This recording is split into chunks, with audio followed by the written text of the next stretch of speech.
وسطیٰ اور جنوبی ایشیا، اس کی ڈائنامکس جو ہے سوشو پولیٹیکل ڈائنامکس، اس کے بات کریں گے آج۔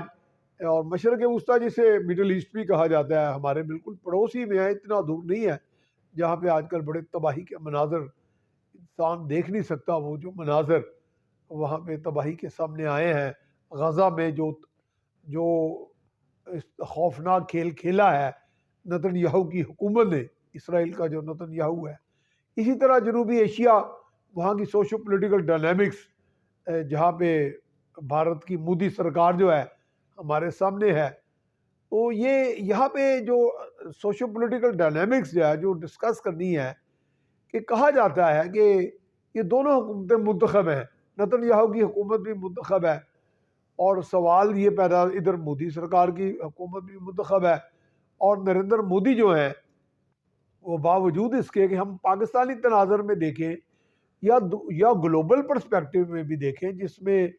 تہذیب کا جو ایک تناظر ہے کہ تہذیب یافتہ ہونے کا اور ڈیموکریٹک ہونے کا۔ دیکھیں ڈیموکریسی کسے کہتے ہیں؟ کہ لوگوں کی حکومت، یعنی کہ عوام یا عام انسان جو ہیں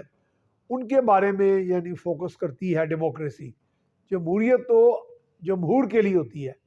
لیکن کیا پریشان کن صورتحال ہے کہ بھارت میں مودی سرکار جو ہے وہ دنیا کی سب سے بڑی، یعنی بھارت جو ہے وہ کہتا ہے کہ دنیا کی سب سے بڑی جمہوریت ہے، لیکن وہاں پہ جو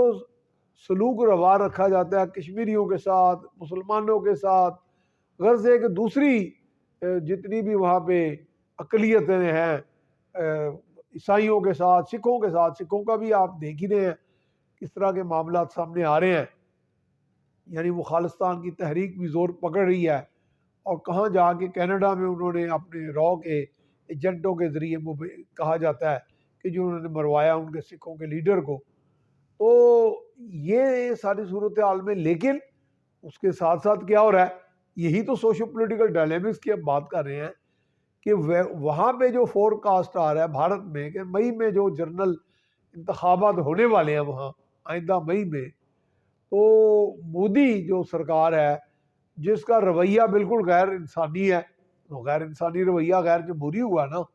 جمہوریت آئے گا وہ جمہوریت کے بل بوتے پر اقتدار میں، وہاں پہ فور کاسٹ یہ آ رہا ہے کہ ان کی مقبولیت بڑھ رہی ہے۔ جو ابھی 5 ریاستوں کے انتخابات ہوئے ہیں بھارت میں، ان میں سے 3 میں، حالانکہ ایک ریاست میں کانگریس آگے لیڈ کر رہی ہے، برتری اس کو حاصل ہے، لیکن 3 میں اس کو واضح برتری حاصل ہے بی جے پی۔ اور جو باقاعدہ سیاسی پنڈت ہیں، اینالسٹ ہیں، جو بڑے کین آبزرورز ہیں، وہ کہہ رہے ہیں کہ آنے والے وقت میں مودی کی جو سرکار ہے یا بی جے پی گورنمنٹ، جس کے رجحانات ہی سپریمیسسٹ ہیں، برتری والے ہیں، دوسروں کو کمتر سمجھنے والے ہیں، دوسروں کو حقیر نیچا دکھانے والے ہیں، ظلم و بربریت والے ہیں، اور شکنجہ سخت کرنے والے ہیں، وہ مقبول ہو رہی ہے۔ مقبول کس میں ہو رہی ہے؟ عوام میں۔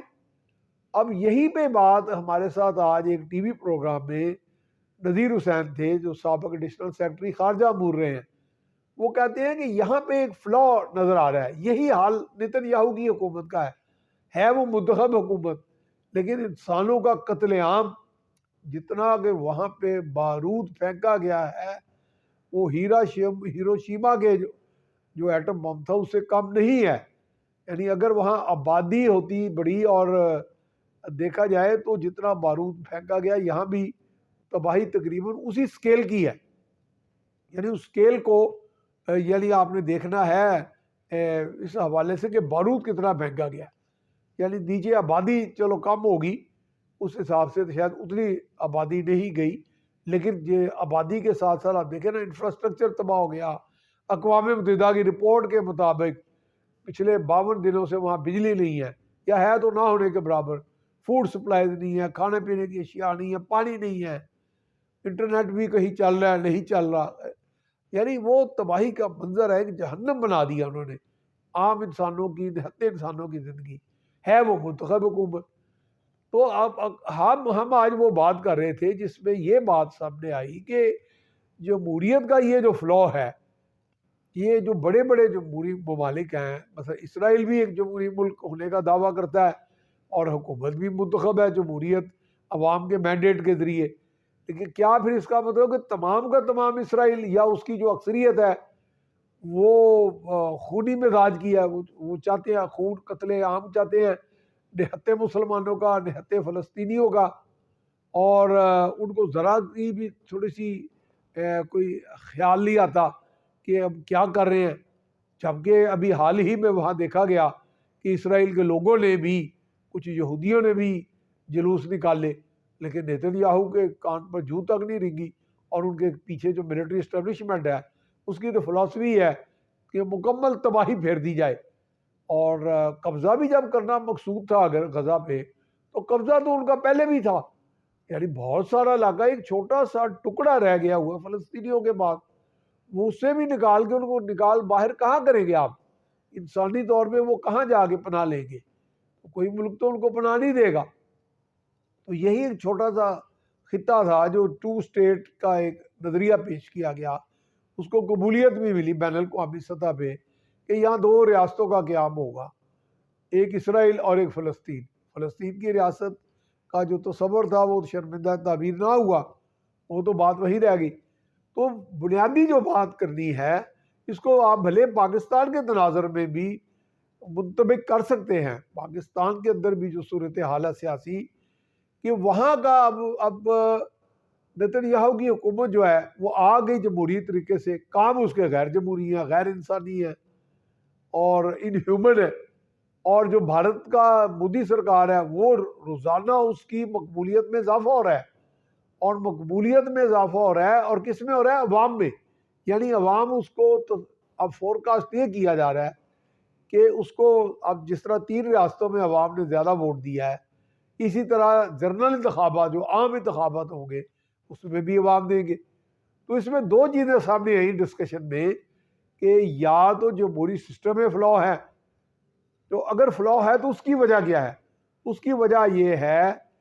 کہ ایک باقاعدہ ایک سینٹیمنٹ کریٹ کیا جاتا ہے، ایک ماحول پیدا کیا جاتا ہے، ایک سوچ کو پروان چڑھایا جاتا ہے، ایک سوچ موجود ہوتی ہے، مثلا کہ جیسے اگر آپ بھارت کو سامنے لے لیں یا اسرائیل کو بھی، تو وہاں یہ سوچ دی گئی، اسرائیل میں تو یہ سوچ دی گئی کہ ماضی میں آپ بڑے مظلوم تھے، اب اگر آپ ذرا سی کمزوری دکھائیں گے تو آپ کو پھر ہڑپ کر لیا جائے گا، پھر آپ کی تباہی ہوگی۔ تو بھارت میں سوچ یہ دے دی گئی عوام کو یا عوام کے بہت سارے طبقات کو کہ ہم برتر ہیں، اور ہم یہاں پہ یہ جو نیچ لوگ ہیں، ملیچ لوگ ہیں، کمتر لوگ ہیں، وہاں آپ کو پتہ ہی ہے کہ کاسٹ سسٹم ہے، براہمن جو ہیں وہ نیچے والوں کو برا سمجھتے ہیں، کئی اچھوت بھی ہیں، دلت جو ہیں، ایک دلت بھی یہاں لیڈر آئے تھے ہمیں ملے لاہور میں، انہوں نے بھی کہا کہ ہمارے بڑے بڑے قابل لوگ بھی ہیں لیکن ان کو بہت زیادہ ان کو دبایا جاتا ہے، کہا جاتا ہے کہ ان کے برتن میں آپ پانی نہیں پی سکتے، کھانا نہیں ان کے ساتھ بیٹھ کے کھا سکتے۔ تو وہ وہاں پہ جو برتر اور کمتر کا جو ایک سوچ ہے اس کو پروان چڑھایا جاتا ہے، تو وہ کہا جاتا ہے کہ جی ہم تو برتر ہیں۔ اب یہ ہے کہ اس طرح کا معاملہ کر کے تو لوگوں میں کہا جاتا ہے یہ جو دوسری قومیں ہیں، دوسرے مذاہب کے لوگ ہیں، یہ ہم سے کمتر ہیں اور یہ قابل قبول نہیں ہے، اور وہ منترا پھر اتنا بکتا ہے، وہ چلتا ہے تو وہ انتخابات میں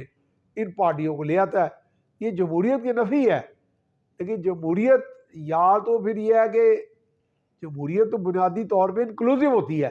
سب کو لے کر چلتی ہے، لیکن یہاں پہ ایک بہت بڑی جمہوریت ہے اور مقبولیت بھی ہے، یعنی بات یہ ہے کہ مقبولیت بنائی گئی، مقبولیت جو ہے وہ اس لیے کہا جا سکتا ہے کہ مقبولیت ضروری نہیں کہ بالکل جائز اچھی انسانی سوچوں پر مبنی ہو، مقبولیت کے لیے ایک projection, forecast, good sense of timing اور انتخابی ٹیکنیکس اور بے شمار طریقے سے وہ پیدا کر لی جاتی ہے، اور اس طرح لوگ اقتدار میں آ جاتے ہیں۔ ہمارے ہاں بھی یہ چیزیں ہوتی رہی ہیں، یہ اب آپ پہ ڈیپینڈ کرتا ہے کہ آپ کس طرح کون سے لیڈر کے ساتھ، کون سی پارٹی کے ساتھ اس ساری چیز کو جوڑ کے اس طرح اس کو اینالائز کر سکتے ہیں۔